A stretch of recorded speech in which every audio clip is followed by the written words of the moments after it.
Good evening, everyone. Thanks for joining us. My name is Candace, and I'm an event manager. On behalf of Town Hall Seattle and our friends at Elliott Bay Book Company, it's my pleasure to welcome you to tonight's live stream presentation with Emily Rapp Black and Lidia Yuknavitch as part of our Arts and Culture series. As we get underway, I would like to acknowledge that our institution stands on the unceded traditional territory of the Coast Salish people, particularly the Duwamish.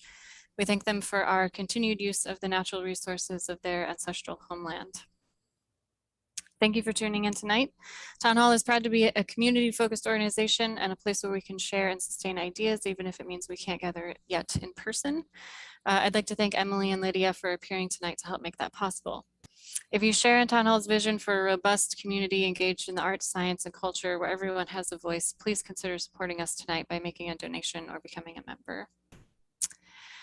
Town Hall is adding new events and podcasts every day. We are coming to the close of the season and we'll have a brief hiatus over the summer in preparation for an exciting fall season. But to close out June, some of our upcoming programs include a virtual pre-launch of the youth-created Ground Zero Radio, live from the Great Hall, featuring their own podcasting, live interviews, and performances from local musicians. Our next live in-person event will feature Janae Kendrick, a terrific local singer, in an evening co-produced by our friends at Earshot Jazz. And environmental writer Emma Morris ends the season by taking us out of the human world and into a wild one that no doubt many of us will be exploring through the summer months. You can check out more of what's upcoming by visiting our online calendar at townhallseattle.org, and don't forget you can find a whole range of other Town Hall programming in the media library while we are out for the summer. Tonight's presentation is going to be about 60 minutes, including Q&A. Questions will be selected from those in the chat field below the video player, so please submit those at any time. You can also text questions to 206-504-2857 as noted in the chat. We can't guarantee we'll get to every question, but we'll get to as many as we can, so please keep them concise and in the form of a question. Tonight's broadcast has closed captioning. If you click the CC button in the bottom right corner, that'll pop up for you. And the program will be available for rewatching immediately following the event. Also following the event, if you're interested in connecting with fellow attendees and engaging in discussion, you can use the link in the chat, the Zoom link in the chat, to join our nightcap, which is hosted by our membership manager, Anthony Canape. Town Hall's work is made possible through your support and the support of our sponsors.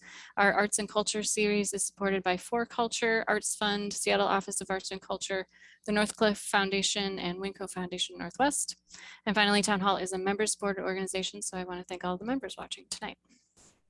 And lastly, you will want to dive deeper into tonight's discussion by purchasing a copy of the book being presented, so please use the link in the chat to purchase through our partner bookseller, Elliott Bay Book Company. And now for tonight's event. Emily Rapp Black is the author of several books, including Poster Child, a memoir published in 2006, The Still Point of the Turning World from 2013, and Sanctuary, a memoir that came out just this year. Her work has appeared in numerous publications, including Vogue, The New York Times, Time, The Wall Street Journal, O, The Oprah Magazine, and The Los Angeles Times. She's a regular contributor to the New York Times Book Review and is the nonfiction editor of the Los Angeles Review of Books. Rapp is currently an associate professor of creative writing at the University of California, Riverside, where she also teaches medical narratives in the university's School of Medicine. Lidia Yuknavitch is the author of the best-selling novels The Book of Joan from 2017, The Small Backs of Children published in 2015, and Dora, a Head Case published in 2012. Her 2010 memoir, The Chronology of Water, is currently being adapted for film by Kristen Stewart. Her TED Talk on the beauty of being a misfit has received millions of views, and she later adapted that also into a book called The Misfits Manifesto, which was published in 2017. Her book of short stories, Verge, was published in 2020, and her next novel, Thrust, is forthcoming. She is the founder of the Creative Lab Corporeal Writing, located in Portland, Oregon. Black's new book, Frida Kahlo and My Left Leg, is the subject of this evening's talk. Please join me in welcoming Lidia Yuknavitch and Emily Rapp Black. Thank you. Thank you. Hello, peoples. Hello, beloved Emily. Hi. And upon this occasion, I get to talk to you about your phenomenal book, and I already know what I want to ask you about Oh, good. first. I mean, in the back of my mind is something I might get to later, which is the word painting and the word pain, but that's not where I want to start.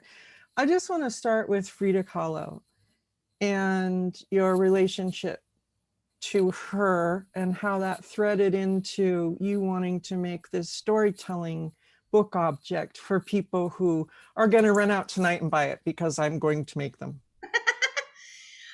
Yeah, I mean, I think, one of the things that was really interesting about writing this book, most my other books are also more about me, and sort of tired of that. This is also about me, but it's also about a relationship with an artist across time and history, and an artist with whom I don't share a lot of a lot of experiences, but I share this one experience that really unites us, or unites me with her, at least in my memory. Yeah. And that's disability. So I feel like it's in some ways it's an illustration of how one particular life experience that you share with someone can kind of override some of the other things, not to make them insignificant, but it's a different kind of connection. Yeah. And so, yeah, I've always felt this kind of draw to her. And there have been some, moments in my life when things about her have sort of dropped into my vision. And which is great. It's as if by design. I don't really believe in that, but I think it's also just, she's been around in my consciousness for a really long time. And I know that's true for many people because people love her. But for me, it was just a different kind of relationship than the one that I, traditionally heard when people would talk about her. Right. I mean, I'll do a confession here. That's disappointing to some people, but I'm much more moved by and turned on by and ecstatically resonant with paintings than I am with people or books. It's endlessly frustrating to people who I'm in a love relationship with, because the paintings will be, my whole body and my whole existence. And novels are cool, but paintings are like, for me. Right. Yeah. It's like the visceral, like the ecstatic state. Yeah. So this is a quote of yours that really resonated with me, because my feeling of being inside an ecstatic space when I'm with a painting that's truly doing that for me. And the Two Fridas is one of them, actually, for me too. Different reasons. But this is you speaking. The first time I saw Frida's painting, the Two Fridas, I felt the impact in the skin between my real leg and my fabricated leg, that small, hardworking patch of flesh that touches what is connected during the day and disconnected at night. For so long, I explained to people that it was like having two Emilys living in two bodies, one for the day, one for the night. And when I saw the Two Fridas in an art book, I thought, yes. I thought, you see me. I thought, this is true. I'm going to try not to bawl. That was such a moving. Oh, thank you. There's like, that went straight in, given what I just confessed about paintings and Lidia. Can you talk about that? It's beautifully, the words are beautiful for one thing, but like, can you talk about that a little bit? Yeah, I mean, I think this is true. I think of a lot of people who don't see their bodies represented in like popular culture or at all. But as someone who grew up with a disability in a time before Instagram, I know, and before all of the online anything, that was the first time I'd seen a woman talking about this idea of being a shapeshifter, which is how I'd felt. Yeah. I have a word for it, right? And also just showing the disability without apology, or obviously it's a painting, so there's no editorializing.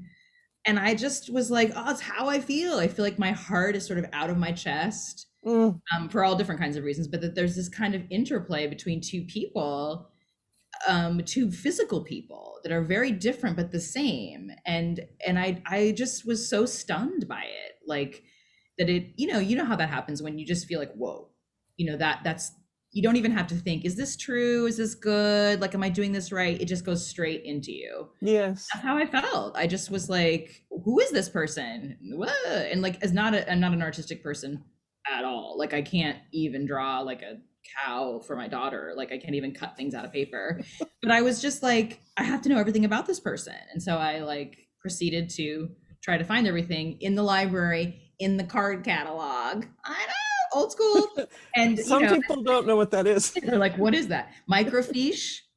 I know, that's I did Miles. a deep dive into microfiche, but I think, I had to work to find things about her, and I loved it. It was like my secret, like fun time on a Friday night. It's like, ooh, let's go to the stacks and roam around and see if I can. Oh yeah, Frida Kahlo. libraries are incredibly erotic to me still. Totally. It's another space of Lidia excitement. It's the library. Yeah. Oh, they're amazing. Like they're just, yeah. When I read her biography about the accident and the trolley and the art and the paint, and which I don't know if you want to tell a little bit or not, but I remember I stopped going to classes for 2 weeks just to go walk around and think about that. Oh, wow. Like yeah, it no. was such a big deal. Yeah, I mean, she was in this, first of all, she had polio as a child. So she was already sort of had accustomed to being bedridden, if so they called it then, and not having the mobility that other children her age did. Right. And then when she was, I can't remember, I think it was 1925. I could be getting the dates wrong.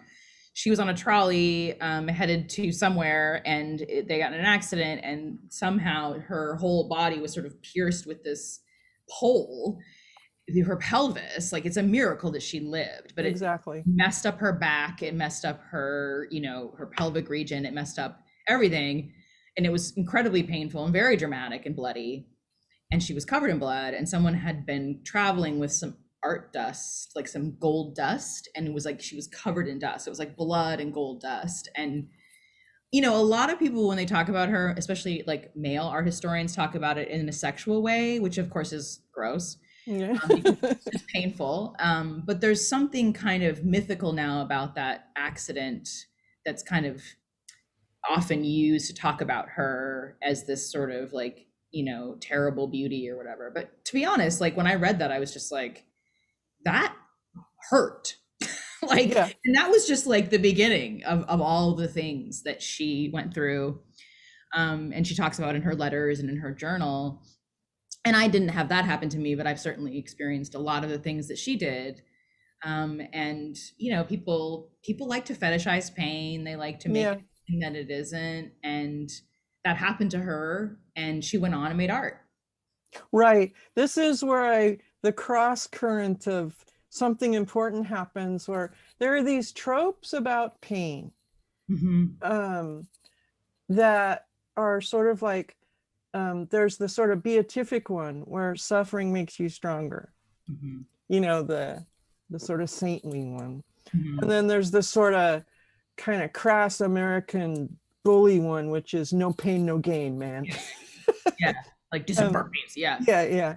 And so these two tropes have super saturated us culturally, and we have fetishized them in terms of our reading and viewing and addiction to popular culture. But you keep teasing out these interesting ideas about what pain is and isn't, but also what it means to be a woman artist and the struggle or difficulty there. You tease out some nuances. So I guess I want to ask you a little bit about, if we put to the side the sort of dumb tropes that super saturate culture, could we talk about women and making art and struggle and maybe pain is a word in there or not? No, I think that's a really good question. I mean, I feel like pain, people are always saying things like pain inspired her or pain is a muse. And I'm just like, dude, pain is just pain. When you're in pain, you are a pain. Like it's not translatable. It's not, you can't give it to someone. Gosh, if you could, right? Or if you could take it from someone, you can't do it. It's like, it's a secret, private experience that has a kind of public, not performative quality, but if you're in pain, you're going to be, yelling or shouting or saying, I need this or I need that, right? So there's this kind of private public split in pain, in the experience of pain. I think with Frida Kahlo and being an artist, like, first of all, she was living in Mexico in like, 1930s and 40s. Like she was very active in politics, but she was also not the typical woman. Like she wore these outfits that people would tease her about. She was very dramatic. She was, openly bisexual, which no one ever talks about really. And she is often portrayed as sort of like, oh, she was just like tortured by her art, and she was, she did it because that was all that she could do. And it's like, no, she went to great lengths to be able to do it despite what was going on in her life. So she had an easel made so she could do it in her bed and Right. like write, paint in her bed. And that reminds me of when my son was ill, I would write in bed with him next to me, and like, some like janky, now of course well-known home office apparatus, and I would just type. And I feel like there was creation in that, and there was pain and some joy in the creation of it. But as a woman, like if you are too much of anything, you get put in a box, right? Yeah, I mean, this moves more toward you and me and being women in the world, or inhabiting the space we call woman. I don't know if the word woman even encapsulates anything anymore, but here's a very simple way to ask this question. Why is it so hard to be a woman and make art? Oh, well, I don't know.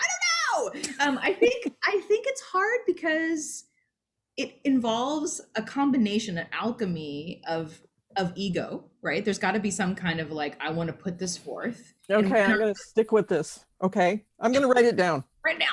And I think, it's saying like, I'm going to put like a stake in the ground, I'm going to do this. And that's not something that women, I think, are encouraged to do. I mean, I think as if you identify as a woman, or if you grow up presenting as a woman, people are always telling you things like, be good, be nice, like, don't be angry, don't be shrill, don't be this, don't be that. And so you're told, and then on the other hand, you're told you're a modern woman, you can do whatever you want. Well, that's not true. Like, sorry, but we live in a system, we live beneath a system. And in that system, we are expected to toe a certain line. I think if you don't do that, you face some pretty potentially apocalyptic consequences. Now, Frida was privileged in the sense that she was of a particular social class and she had money. Yeah. Much like Sylvia Plath or Virginia Woolf, like they were able to carve out these almost rarefied existences because they had the financial means. And that's not true of everyone today. It's certainly not true for me. So I think it's essentially too, I think what you said before we started the program, like when women talk about their interior landscape, it's like, oh yeah, aren't you a narcissist? And aren't you just like staring at your stomach and really interested? But when a man does it, it's like vulnerable and raw and like, oh, how brave, and all of these words. And that's not, it's the same internal examination. It is. Well, I mean, one gets lionized and legitimized, and the other, I wonder, I often am thinking, for 58 years, well, maybe I wasn't thinking this when I was a baby and I came out of the chute, but for about 50 years or so. Yeah. I've never understood women as a historical group, or anyone presenting in the feminine space of women, to have been counted by my culture as fully whole, as a full person. And I could name 1,000 examples of the ways in which we're still, and other groups of people too, not named or counted or recognized as a full person. Yeah. And or so, sorry. Go.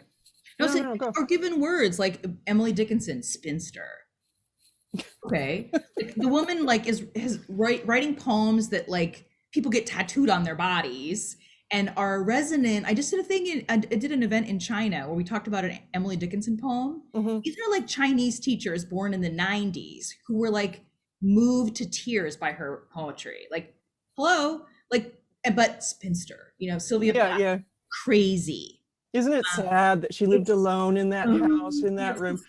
My sister and I visited the house and the room, and we both had to leave the tour because we were crying so hard. It's just like, or like Frida, oh, poor Frida, Diego didn't really love her. Like she was crippled and she was just damaged. And it's like, dude, none of that is true, but we're told that through these, like, I mean, I remember the first time I encountered a Sylvia Plath poem, I was like, this is amazing. But I had been told, oh, she was crazy, Right. she killed herself, you know. Right. The narratives are already there. They're already there. And if you don't know how to question them, then you just absorb them. And that's dangerous. So when you're in this book that you wrote, it's Frida Kahlo and my left leg. It's not my I didn't choose that title, but it's okay.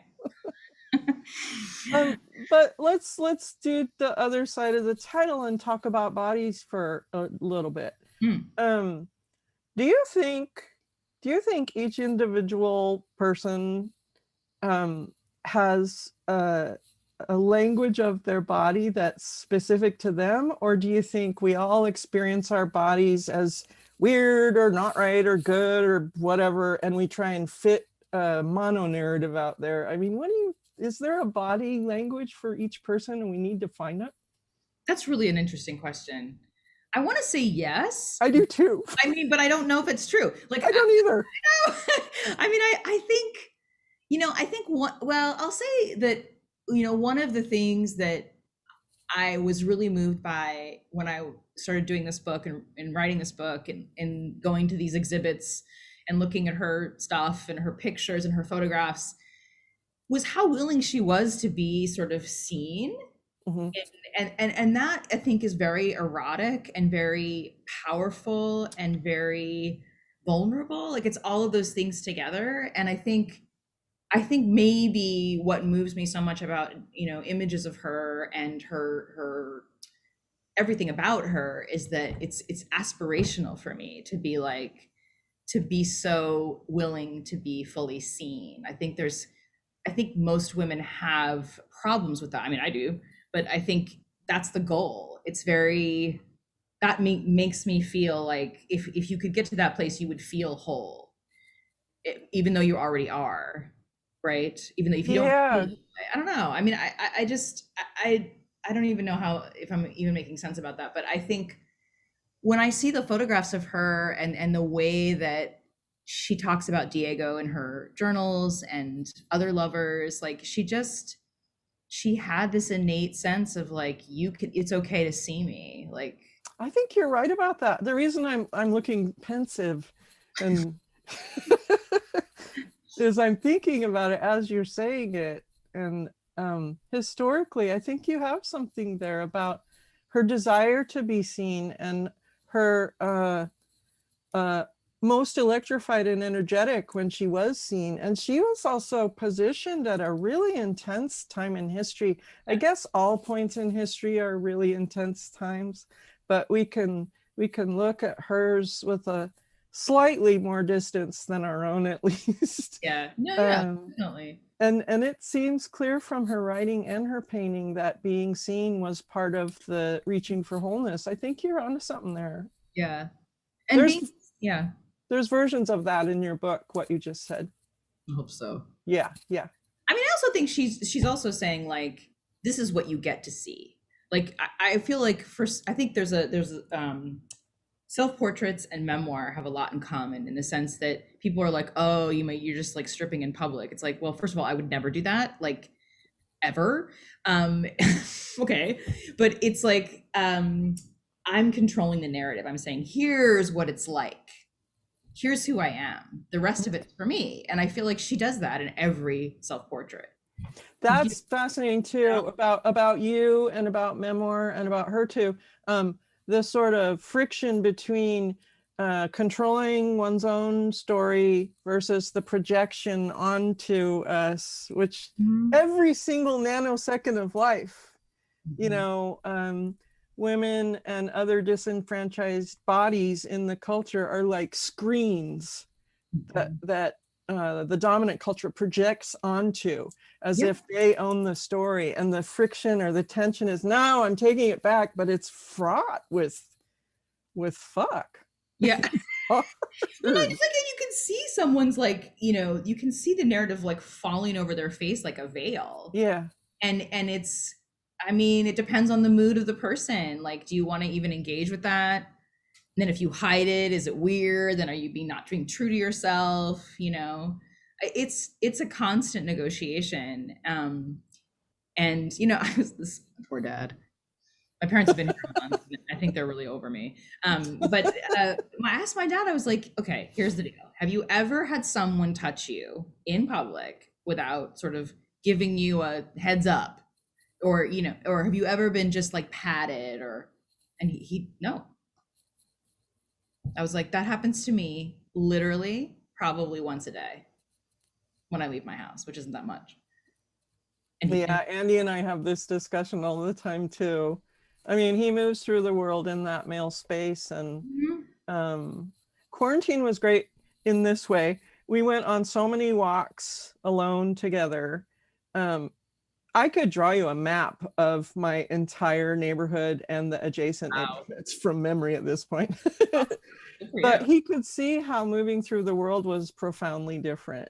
And any bus we got on, and any walk we took, and any place we went around other people, he could see it immediately. And I'm like, great. I'm glad you can see this. Yeah, see it. Yeah. Or just, you know, for me, it's like, am I going to wear shorts am I going to wear shorts? Am I going to like, you know, what am I going to do today? And like, how much can I withstand in terms of people's blowback?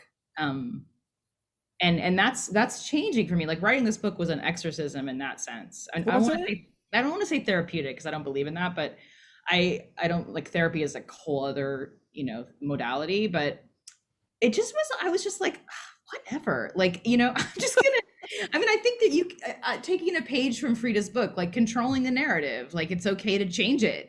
Like it's okay to, you know, one day not show and the other day show. And then maybe there's a kind of like eroticism even in that, the decision what to reveal and what not to reveal. And that narrative, which I really like and excites me because it feels really textured and juicy, was never presented to me because it doesn't exist. Or, you know, it does exist, but you have to go like searching through, you know, stumbling through the library stacks at night, like I did in divinity school, sort of like 10 p.m. at Widener Library, looking for books about Frida Kahlo. You know, it's just, that's how I found the narrative, by accident.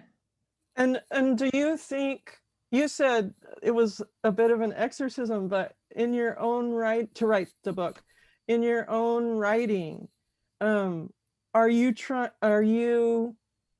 you think you're opening up material for other people coming behind you who are stumbling around in libraries, or just trying to, you know, sift through popular culture because we're bombarded with other stuff?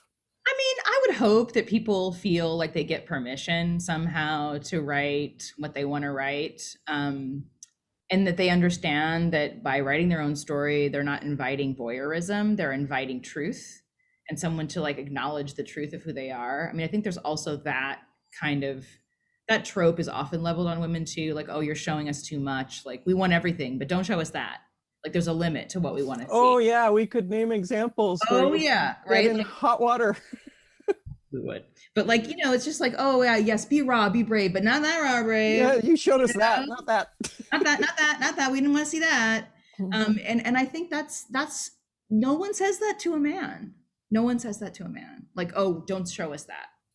I hear you. I agree with you. And it's also, though, you know, incumbent upon readers to make the shift and go ahead and embrace the, you know, if there's a page with stained underwear, stay with it.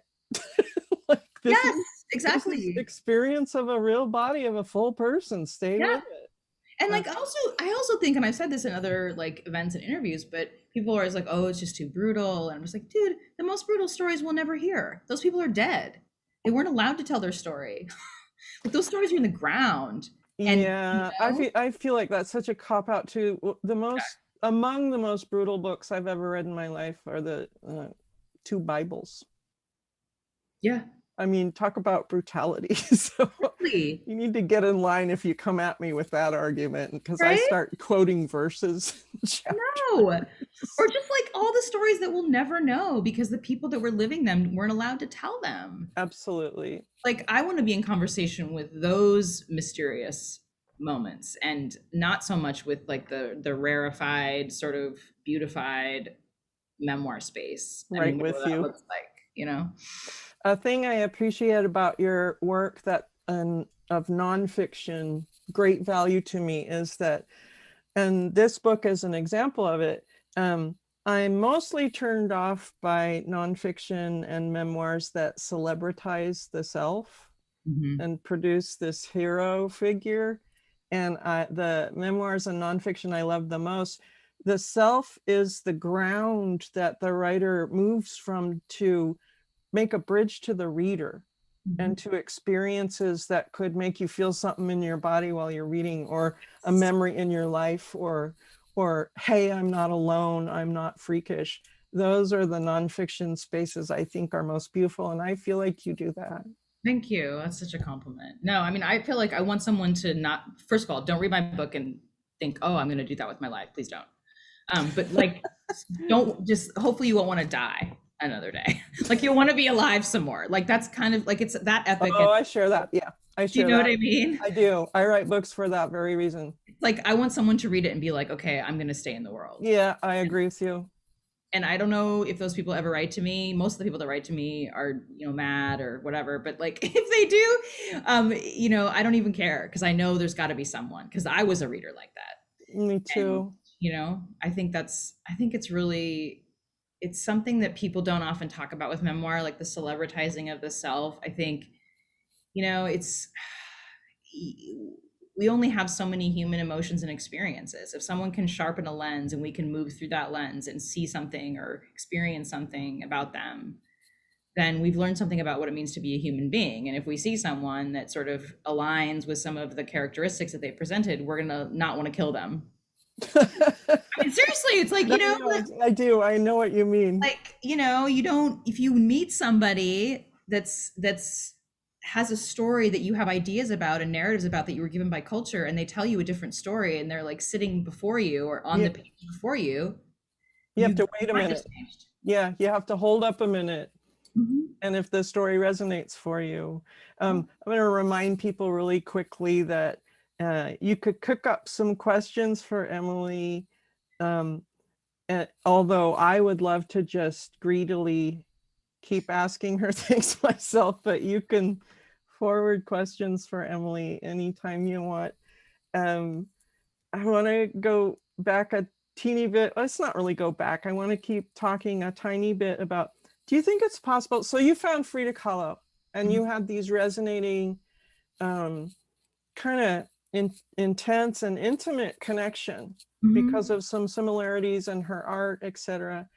Do you think it's possible to build your own ancestral line of artists and thinkers and makers that maybe have nothing to do with your family or blood or who you married or what class you are, but just this, like, do you think that's possible to use it to keep going and say, this is my ancestry? I came from a shit family except for my sister, so I had to. No, I do. What else you got? Everything else got another branch. I mean, I think you get to choose, you get to pick. I mean, I do think that's true, especially artistically, but I definitely feel like there are, I guess you would say, guides, like ancestral guides that are alive in people who will never meet you, never knew that you existed, and died long before you were born. I think that's part of the human experience in general. I mean, I am not someone who has, I mean, obviously I have feelings, but like, I don't have like visceral full body reactions to a lot of things because I'm analytical, I'm intellectual, and I don't allow it. But when I actually I'm like, shut it down, right? Nope. And that's part of academic training. It's part of just, I think it's self-protection. But like with Frida, you know, being in the Casa Azul and like interacting with her paintings, like there was no way for me to not feel it. And I think someone, you know, in a culture where we have to numb out to some of these micro or macroaggressions or, you know, threats to our feelings of belonging or our bodies being alive, like our actual existence, that's rare for me. And so when it happened, or when it's happened, maybe like it's mostly happened with paintings and stories about Frida Kahlo, but it's happened other times too. Like I was just like, wow, as a writer, like there's no way I can ignore this because I can't explain it. So yeah, that resonates. Intellectualize it. Yeah, that resonates for me. Although I'm probably more on the over dramatic intuitive feely side. Although I've written about this, and I've written essays about the two Lydias, and for me the schism is my intellectual self versus my intuitive feeling self. And I'm also a Gemini, and so there's always been a strange schism for me in myself. Yeah, no, I feel you. Like, I think I feel you. I think when I was in the academic world, I could never write an academic paper. Like, I had to make it like creative and like, Yeah. And thankfully I was in this like small liberal arts college where we all wore Birkenstocks and pajamas just to class, and that was encouraged because it was like life of the mind. Right. So my life of the mind has saved my ass, basically my physical ass. Same. Many times, but sometimes in overdrive, right? Because it's like, if you can intellectualize it, can you frame it, can you contain it? So my feeling self, I think, especially since my son was diagnosed and died, and like the grief experience after that, has been kind of closed. And I think that it takes like a rupturous moment to bring that alive. And when that happens, as an artist, as a writer, you have to follow it, because if you don't, I mean, it will follow you. Like, oh, you said it. Right? Yeah, you said it. It's like, I had no idea what was happening for me. And many times when I was interacting in these museums or with these paintings, I was like, what is going on? Didn't like that. So it took a while to unpack it. I hear you. This question, we have to go get it, because you were looking to Frida Kahlo. Do you know who she was looking to? Oh. Diego? A little bit, right? Because yeah, a little bit. Like, she was still inside wanting to be in that apprenticeship space. Yeah. Well, I mean, okay, so he was 20 years older than she was, and he was starting these murals when she was in school. Right. So the first one she saw that he made was called Creation. And she walked by that mural for like most of her young life. Like, that's pretty hot. Like, she was definitely like, I want to be in that big mural world. I think she saw that possibility. I also think she saw, I think she was a painter who saw the world as a kind of a muse, like animals, politics, emotions. She wasn't trying to, she was trying to present an experience that could be visceral by means of a physical object, a painting, a corset, right? Yeah. All those things. There's an objective correlative all over the place in the paintings. But yeah. They're also exactly what they are at the same time. So they're like allegorical. They carry two meanings. There's the always literal meaning and the allegorical. Somebody wants to know what liberal arts school you went to. Oh, I went to a small liberal arts college in Minnesota called St. Olaf College, where everyone was blonde or ginger and white, basically. And we studied. I was a classics major, so. Biggest nerd tank ever. Okay. Can you talk more about why you write to help people who want to do that too? And is there a place that you have in mind that you hope to take people through your writing? You kind of talked a little bit about that second part, but can you talk about why you write? That's always hard for me. How do you navigate that kind of question? I think I write, first of all, I think, in a former iteration of my life, the first 20 some years of my life, I wrote because I loved to read. So I loved story. Like, story was my jam. And then when my son was diagnosed and I knew he was going to die, I wrote because I didn't want to kill myself, to be honest. Like, I wrote because it was the only thing that wasn't completely saturated with dread and sadness and anger and all the things. So it saved my life, basically. And that sounds dramatic, and it is a little bit, but it felt that way. It was like this tiny, it was like I was hanging off a mountain with a pinky finger, like actually a press-on nail. Just, that was it. And so I hung out there, and then it became something that I enjoyed. I know. So now I find writing really fun because I kind of don't care if people love it. And that was a huge how long did that take? Is that recent, or have you not cared for a long time? I love that. Yeah, I love it, right?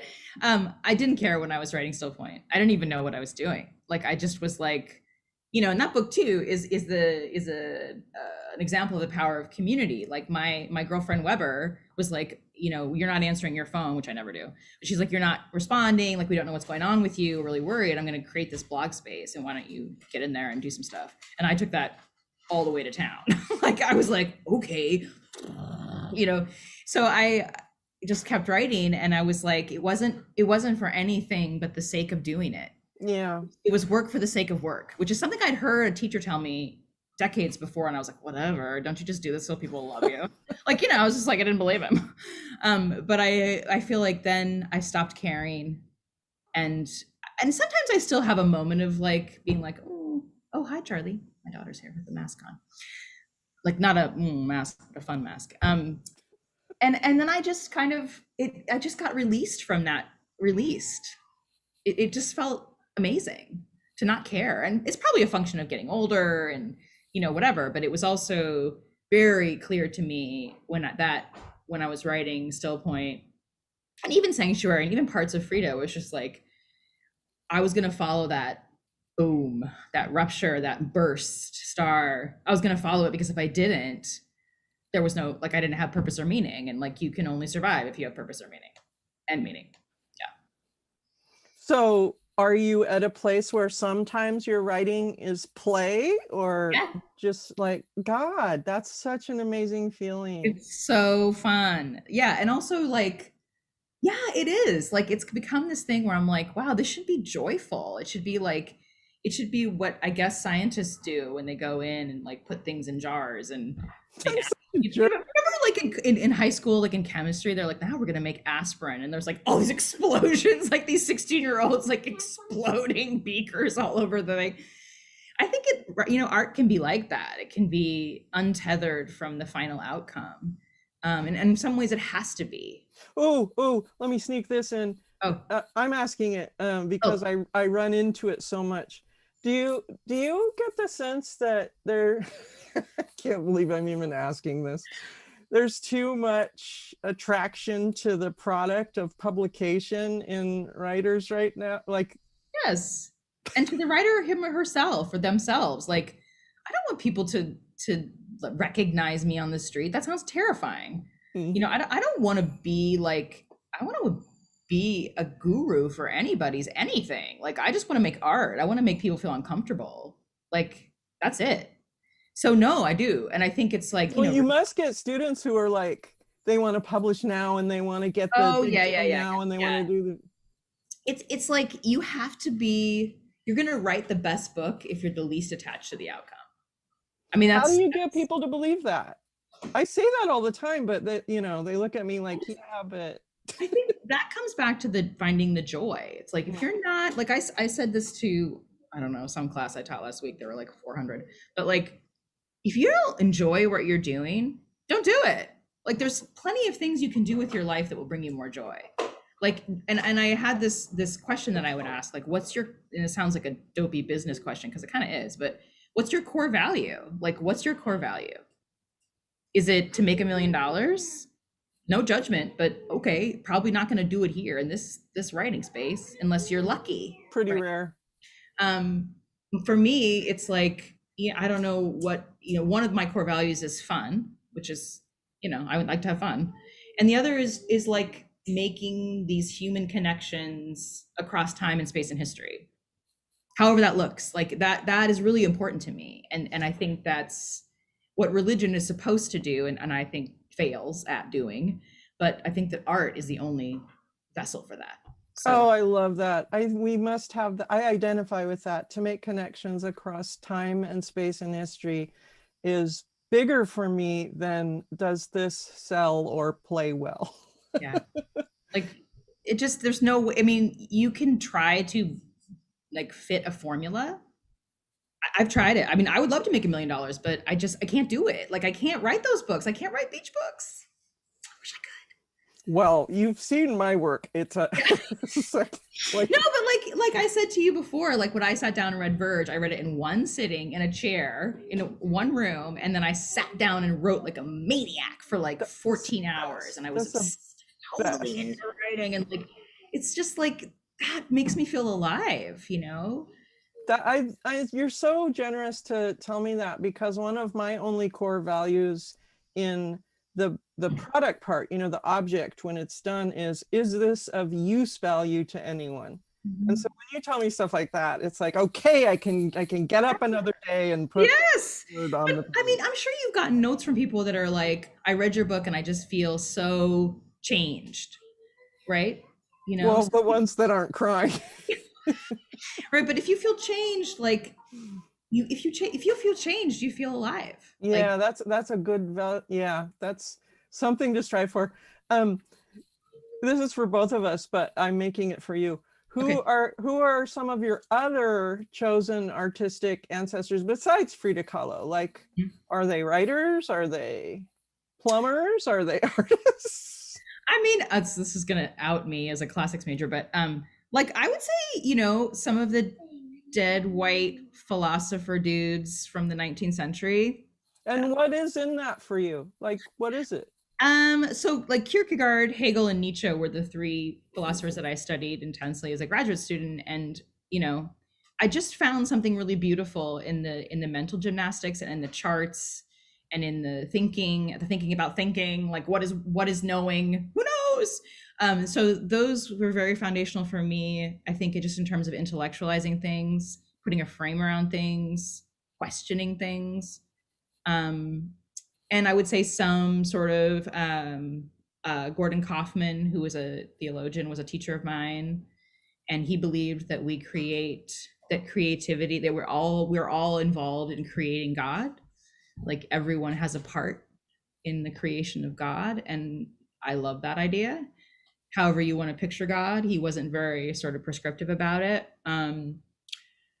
And I would say, you know, the work of this of a Zen Buddhist hospice chaplain, Frank Osaseski, who talks about like strong back, soft front, and the intertwining of death and life. And I love his work. And when he talks, I'm just like he just did a talk and I watched it and he was like, "I'm afraid, aren't you?" And I was like, you know, I don't know. I think they're not necessarily like.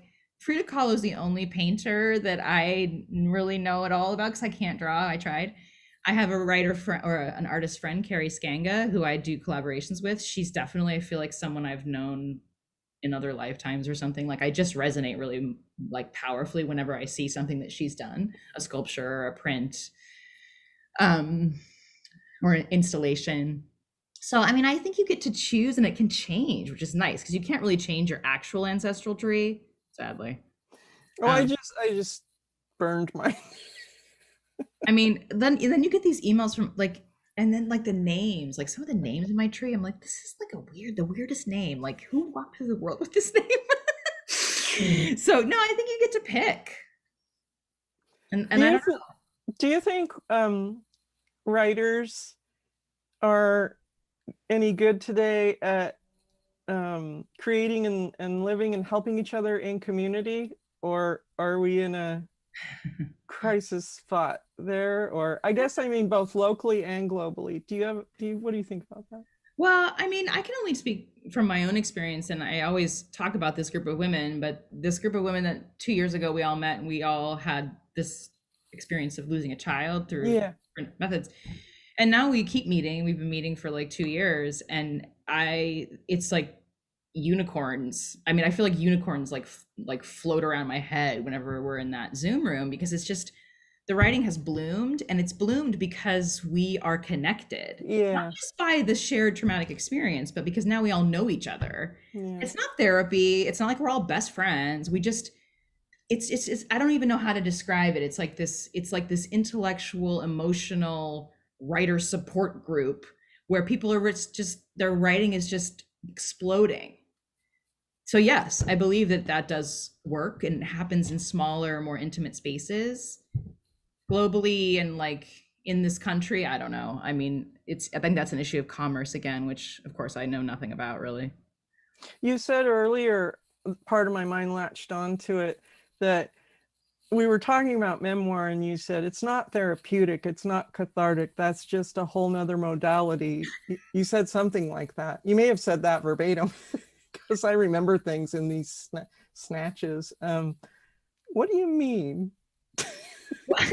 Well, like how is catharsis and therapy, how, you know, I've heard other writers say it is cathartic, it is therapeutic, and I always bristle. I get like itchy butt. Yeah. Well, itchy butt. Well, actually, therapy, like therapeutic and cathartic are two different things. Like cathartic means like strip all that's unnecessary. The word in Greek means like to strip away. It does. I think people have forgotten that. Yes, it's like the live wire, right? It's not comfortable and it's not easy. Right. Right? It's like Thank standing you. on fire. Therapy is like what you go to get emotional regulation. Like if you're going to art to get emotional regulation, you're in the wrong spot because it's not supposed to do that. Like that's why writers need to go to therapy because you're in this like cathartic space where things are being stripped, right? And you're like creating like it's like exploding, and then you need to go off gas with someone who can regulate your lived life separated from that. And I don't mean that to sound pretentious at all. I just think that like there are a lot of things that could have been a lot easier to do than writing a book. Like I don't think it's therapeutic, it's work. Yeah. Does it have Labor. a kind of euphoria to it? Sure, but that's not the same as therapy. I gotta go think about that. I tend to agree with you, only even more. Like I'm way left on this. I'm Yeah. like art, Yeah. you know, like the Kafka and the ice and the axe. Yeah. Art should rearrange your DNA and, you know, Yes. make weird things come out of your nose. It should mess with you. Yeah, I'm way there. Well, obviously, you're not seeing me on the New York Times bestseller list yet, but I love the idea that you could be, you know, shaken awake or, you know, brought back to life through discomfort or just, you know, a jolt or an explosion or something. Yeah. And it could be tiny and beautiful, like Emily Dickinson poems, like you were talking about, or it could be big and dramatic, but, you know, something beyond just eating, consuming and pooping and consuming and pooping. Yeah. Something Yeah. Consuming. that. That's exactly Sorry. it.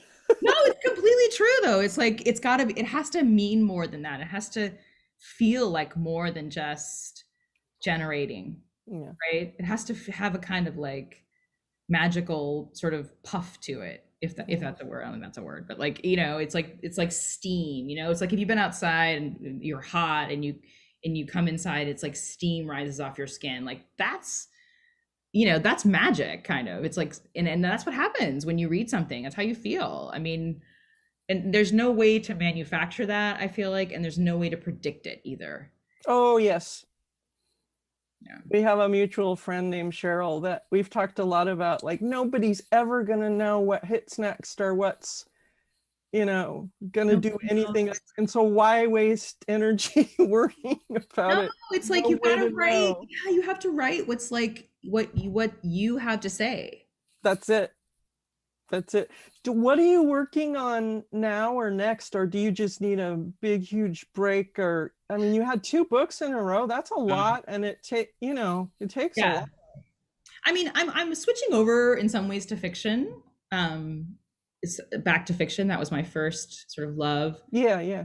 And then I'm working on a book, a kind of a craft book that's not at all like, you know, stodgy. It's kind of a collection of essays and exercises that I use for myself to sort of move the story along, but that aren't necessarily prescriptive. It's like cutting things up and throwing them up in the air. Yeah, I'm right with you. Yeah. So it's kind of to show people that like being a creative person is not, you know, sticking to this sort of credo of you have to write every day in the same place and for 4 hours. Like I don't think anyone gets to do that exactly, except like a man who's like, you know, maybe his wife is making him food and doing all the work for him, but like I don't have 4 hours to sit and do art, and that's okay. Like I actually don't want to sit down for 4 hours. I want to do other things. So I think I want it to be a kind of model to that anyone can do it. And there's no right or wrong way to do it. I love that. I keep trying to say everywhere I go that, you know, writing is a living practice and it's lifelong, and maybe it's about making publications, and maybe it has nothing to do with publication, but it's like a lived practice, like meditating or like other things. Making art is in your real body and your real life a practice. Yeah, I mean that's where I find like my training as an athlete to come in handy, because like I don't always want to do those workouts. Some of them are awful, but I do it anyway. Like it's the same thing with writing, or I find joy in just the doing of it, and the embodiment of the feeling, even if it's uncomfortable, which it often is, even when it's pleasurable, which it often is. Like it's the practice, it's the physical practice. And so yeah, I mean, without that, I would probably not be able to like write a single word. I just be my computer like with my head exploding. Well, let me bring it back to this particular book, just kind of because I want to. With this question, did you ever find yourself kind of talking to or wanting to talk to or secretly asking questions of Frida, or even out loud? I mean, not so much out loud, but definitely, yeah. She has a passage in her diary or her journal where she talks about an imaginary friend. Yeah, that's what I was trying. Yeah, and I really wanted to be her imaginary friend. Like I always had imaginary friends. I think this is, you know, when I had no friends, and also just in general. And I just loved that idea of being able to sort of be like, I'll be your friend, you know. Choose me. So I certainly felt that I had conversations with her, I guess conversations that were wordless. Like, you know, when I saw her limbs and her corsets and her shoes, I mean, that was not it took me obviously 5 years to put words around that. It was not an experience that had a translation. Yeah. Yeah. I had imaginary friends too. Out of necessity and also to escape bullying, and they had the best names, Emily. Oh, what were their names? One of them was named Boca. Ooh. Which means mouth in Spanish. And the other one, I have no idea what this was about. The other one was named Modart. Modart. I had Jenny and Killer. That's like the two Emilys, Jenny and Killer. Jenny and Killer. Like, whoa, slow your roll there. Yeah, I mean, but that was, I mean, I actually too, I had a friend, one of my closest friends when I was like 8, and we had a secret language. Like, and I don't know if I still have that, but we had a secret language that, I mean, I don't no idea what happened to her, but when I think about her, I think, oh my God, the secret language, that was so amazing. I love that. Sometimes I think that's what all writers are up to. Mm-hmm. They're inventing the secret language over and over again, you know, touching that childhood. We're going to make it in code so only you and me will understand it. And then it's true that no one can understand it, which is the best part.